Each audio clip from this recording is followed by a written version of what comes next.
few years ago, a television show captured America's imagination like never before. With a powerful style of storytelling combining outrageous plot lines, dramatic plot twists, and riveting over-the-top characters, Americans became addicted to it, with millions actually thinking it was real. Obviously, it's not. There's no way something this insane could ever actually be real. It's a fictional TV show called American Emperor. Like Succession, Game of Thrones, and Breaking Bad, all rolled into one. Each week, this podcast goes behind the scenes to break down each episode, talking to insiders and fans to bring you everything you need to know. This is Talking Trump, the American Emperor Aftershow. Welcome once again to the aftershow of one of the most incredibly realistic and engrossing, but fictional prestige dramas in human history, American Emperor. The show with its outrageous characters and insane plot twists that Americans are addicted to and actually think is real. But, of course, obviously, it's not. No way this guy would ever actually be considered for president, and no way someone who was president would ever just give it up because someone told him he was old. But I get it, it's addictive and realistic, but yeah, no way it happens in real life, only a TV show. That said, this week, in part 2 of a phenomenal American Emperor double episode, writers and producers continue to push it to the max. The Trump character's world is rocked by the onslaught of a new nemesis who's managed to eliminate all the main character's momentum faster than a racist can purposely and passive-aggressively mispronounce her name. Lion Kamala Harris. And if Biden and Kamala, you don't have to say it, Kamala. If Biden and Kamala Harris. I don't know what he's going to do to get the focus back on him, but until he figures it out, maybe don't stand so close. Plus, the dude he picked as his number 2 is seeming more and more like number 2. The J.D. Vance character struggles to find his way. Imagine this guy having trouble connecting to people. Democrats say that it is racist to believe, well, they say it's racist to do anything. I had a Diet Mountain Dew yesterday and one today. I'm sure they're going to call that racist too, but it's good. I love you guys. Normally, when people go through something like this, you can tell them to relax and just be yourself. Normally. Now, as much as we're all rooting for him, he is going to have to do a lot better if he's going to win white supremacists over about his wife. Look, I love my wife so much. Obviously, she's not a white person, and we've been attacked by some white supremacists over that. But I love Usha. She's such a good mom. Vance's selection also brings up the standard questions associated with VP vetting, like, where do you stand on abortion? What's your take on foreign policy? And, hey, did you fuck a couch? Spoiler alert, the most disturbing answers to those questions are not what you think. It's a dizzying episode with storylines introduced and resolved at a frantic pace. This is Talking Trump, the American Emperor Aftershow. But we were given Joe Biden, and now we're given somebody else, Kamala, who, by the way, is worse than Biden. And she's actually not as smart. That's hard to believe, isn't it? All right, so much to get to. I'm Christopher Lansing. I'm joined by author, filmmaker, and pop culture critic Tom Robb. Welcome. Thank you. It's great to be here. Tom, let me ask you something before we start. Is it getting any easier out there convincing people that all this is just part of a TV show and not reality? This is one of these rare shows where people actually believe it's real. They believe they're watching the news or a documentary instead of one of the best revolutionary ways of telling stories in a highly fictive style. Yeah. I mean, I go out there every day and people are like, hey, we love your show. We love the podcast, but we don't think it's a TV show. We don't think it's a prestige drama. And I'm like, I understand it's addictive. It's realistic, but it is. The way part 1 of the 2-hour back-to-back episodes ended, we had the Biden entity stepping down from his re-election bid and handing the reins over to Kamala Harris. Now, Tom, the Trump character, he seemed caught off guard. What are you hearing? There's a rumor out there that they didn't even tell the actor who plays him, Sir Lawrence Davies, they didn't even give him the pages for that date. What do you know about it? I know that they wanted the surprise factor. Sir Lawrence has his own history of casually racist behavior, much like the Trump character. So I think they wanted to surprise him with something that would be so organically off-putting that they would get a surprising reaction.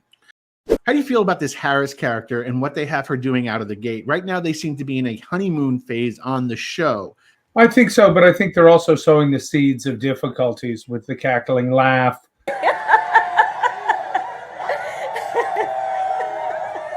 With the controversial music, with the clownish outfits, and with the hints at stories about family life that are a little bit unsavory. They haven't gone into it in detail, but we see this husband character waiting in the wings. We see a lot of her strangely written dialogue, things about coconuts. You think you just fell out of a coconut tree?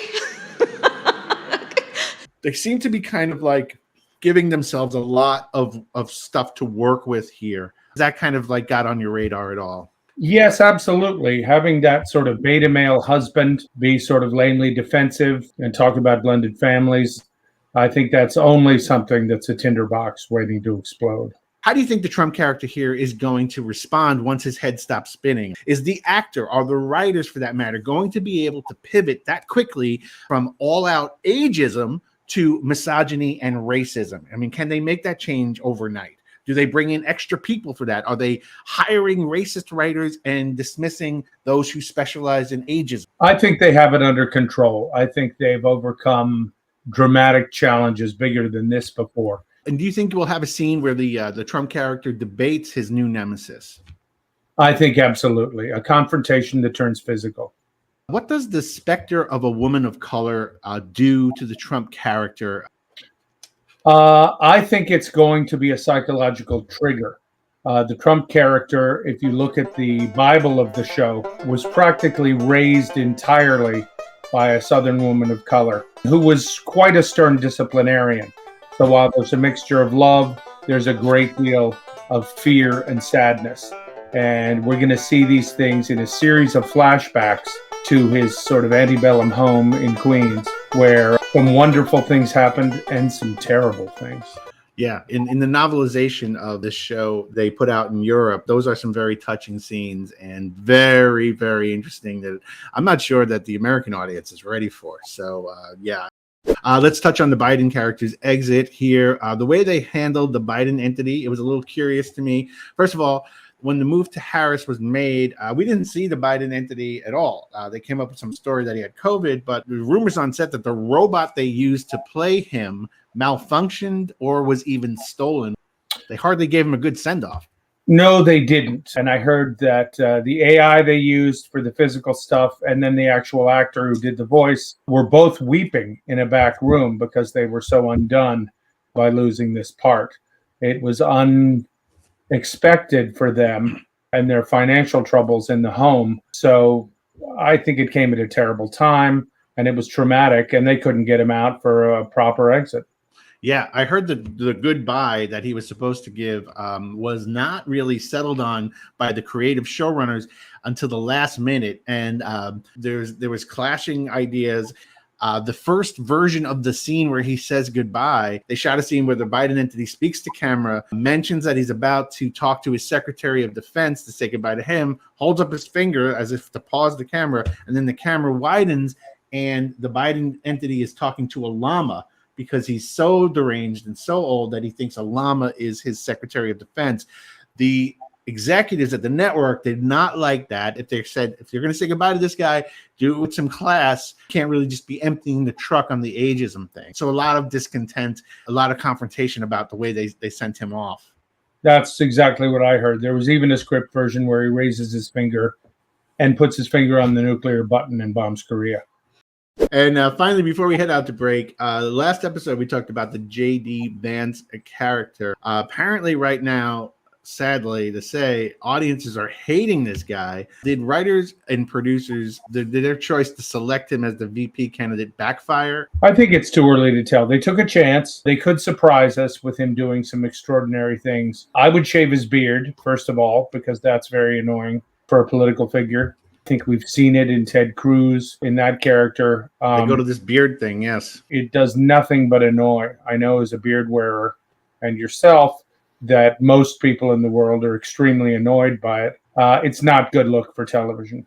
I have to overcome a lot, normally. And then just this is another obstacle. You're 100% right. Now, with the Vance character, it's a weird problem because he seems like he's a total dick, but the audience wants him to be a different kind of total dick. Do you get that impression? I do. He's a garden variety dick who's a racist, a hater of his own people, averse to sort of personal hygiene, and they just want him to be a Nazi. Do you think that the actor himself is saying, allow me to interpret this role as a total dick, don't pigeonhole me as a certain kind of dick or asshole?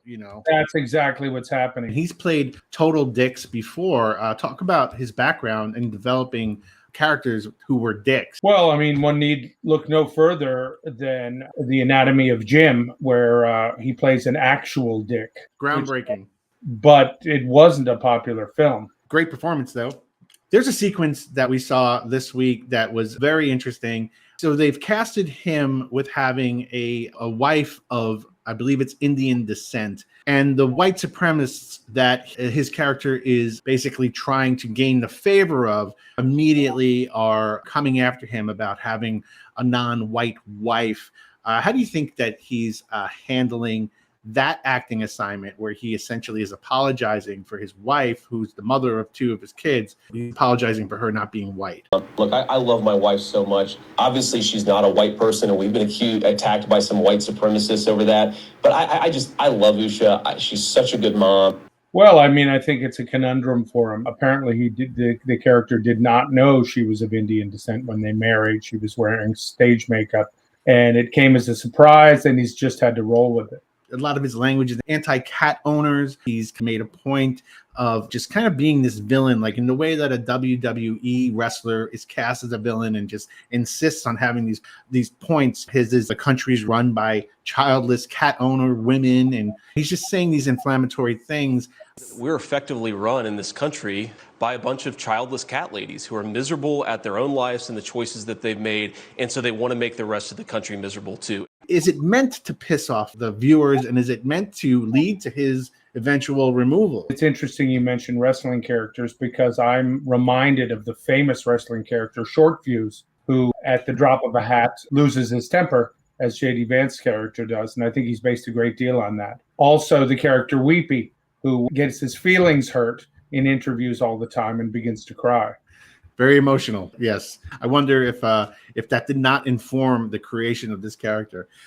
A lot of backstory issues here with this J.D. Vance character. They have him saying bad things about the Trump character in the past, called him Hitler. Now, in retrospect, maybe that is something that is meant as a compliment for the audience that he's dealing with, within the show. Yes, I think it was flattery, and I think the Trump character is capable of turning anything into an asset. I think that's one of his superpowers. And of course, we have to bring this up because they made such a point about it. Is this character a guy who fucks couches? The way the narrative is structured here, it's not entirely clear if he doesn't or he does. Fucking a couch, if it turns out it's not a couch, will we learn that it's a chair or a Barker lounger or a sofa or a love seat? There are a lot of Americans who treasure the furniture that they have, and are they risking offending them here? I think it's a big risk because furniture is something sacred to most Americans, and he's just hinted. I think we're going to find out later, whether in a dream sequence or an animated sequence or the real deal, that he has his way with a number of household objects. Yeah, and I think, are we going to see actual footage of that? I think it'll be pixelated, but I think we're going to see a love scene. For those of you not watching the YouTube version of the show, right now we're showing a sexy montage of J.D. Vance intercut with a number of couches. And I also heard that he may not draw the line with just flat out furniture. We may see him approach kitchen appliances, and he may meet his demise when he becomes intimate with a toaster that he neglects to unplug and then uses the slot. Again, if you're not watching the YouTube version, right now we're running the sexy music intercut with JD and a bunch of toasters and kitchen appliances. Check us out on YouTube, though. What you can imagine. Well, there's a whole wood shop in his basement that they built a set for, and a garage. So I think we're going to see automobiles, pogo sticks, old bicycles, power tools. Yeah, on YouTube, we're running the sex montage thing of JD Vance and a bunch of things you find in a garage. So anything can happen. Can they turn it around with this guy? Anything is possible. Anything is possible on this show. They've been able to write their way out of corners before, and they'll do it again.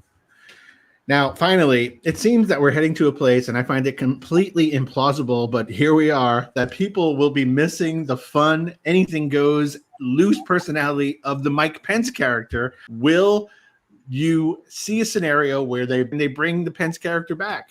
I think that's a brilliant idea, and I'd love to see that. That's a real possibility. The Trump character almost killed his first VP.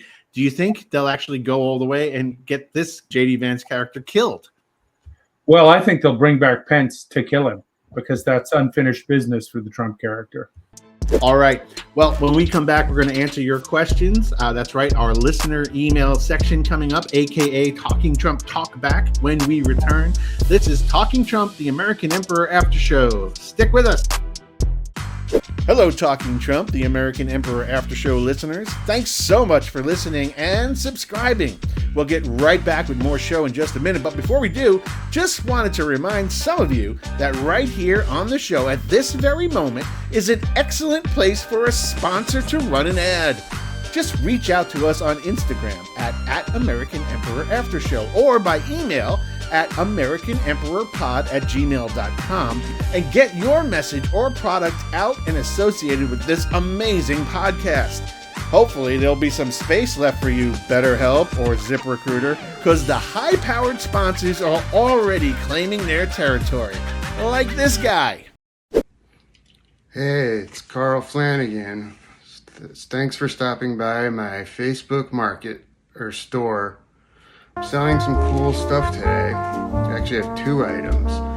First is this second place basketball trophy. You can use it for showing off your hoop skills if you're into like shooting hoops or dribbling or whatnot. I'm asking for $12 or best offer.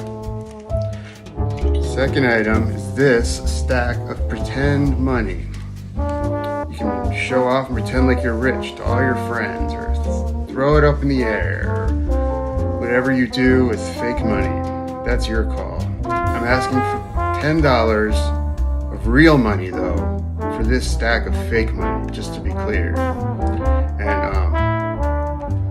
I can't deliver this stuff, so you have to come pick it up or meet me somewhere. But hopefully these items will be just what you're looking for. Thank you. All right, welcome back to Talking Trump, the American Emperor Aftershow. I'm with author, director, and pop culture critic Tom Robb, as always. Time now for the segment where we answer questions from you, the audience. This is Talking Trump, Talk Back. By the way, if you want to send us a question, hit us up on Instagram at American Emperor Aftershow. This question comes from Amy Howell of Athens, Georgia, and it says, how long does it take Trump to dump the JD Vance character and replace him? Seriously, we're getting odds on it over here. Do you think the over-under is 5 weeks, and who do you think they'll replace him with? Let me take this one first. And I'll just come out and say this. The Vance character right now is not testing well. The actor Cole Mitchell was a controversial choice because of his long run in the London's West End, playing a one-man version of M. Butterfly, where he played both parts simultaneously. Theatrically, it was a triumph, but to pivot to a role where Trump character fans are going to be looking him for certain character traits, it has to be difficult. So as far as a replacement, I think you saw the audition right there at the RNC with Hulk Hogan. Spoiler alert, I think it's going to be 6 weeks and Marco Rubio played by Peter Dinklage. And we're going to get a breath of fresh air there. Yes, it's not testing well. It was a mistake. Can they do a plot twist that saves the character? We'll see. It's great writing, so you never know. All right, this next question comes to us from Alex Glover of Modesto, California. He asks, this week the Nancy Pelosi character was instrumental in the Biden entity's ousting. At the same time, the Mitch McConnell character, once her nemesis and counterpart, was soundly booed when he appeared at the RNC, despite McConnell's abject enabling of the Trump character. What is the show saying by showing McConnell humiliated like this while he completely enabled the Trump character, and Pelosi basically emboldened while she played a nemesis to the Trump character the entire run of the series? I think they're just setting up a case of white hats versus black hats and a kind of ageism. They're trying to get rid of anybody who looks old, and McConnell certainly looks ancient. Saw it with the Biden character being removed, and now the McConnell character, let's boo him off. He's also had some contract disputes, so they're phasing him out. They consider him difficult. They are making a movement. They really banked hard on the age of some of these characters, and it seems like they're doing a little bit of a house cleaning. McConnell character is 82 years old. I mean, they have so many octogenarians on this show. By the way, the character's 82, but it's actually played by an 11-year-old child actor wearing 13 pounds of facial prosthetics. I'm not even sure that most of the audience knows that. The reason they have so many children playing old people in this series is because of the physical challenges of the role. If you remember the episode where McConnell falls down a well and has to be rescued, or the trampoline scenes, or, just the fitting into tiny spaces in cupboards and shelves and whatnot, couldn't be done by an adult full-size character. Also, the people who run the show, the showrunners, are determined not to have death itself in the literal world, outside of the show, take any of their characters. So they cast them with these young children and they pay to make them look old. And that affects, the performances too. I remember that the McConnell character froze when questioned by a reporter that time. And a string of Wait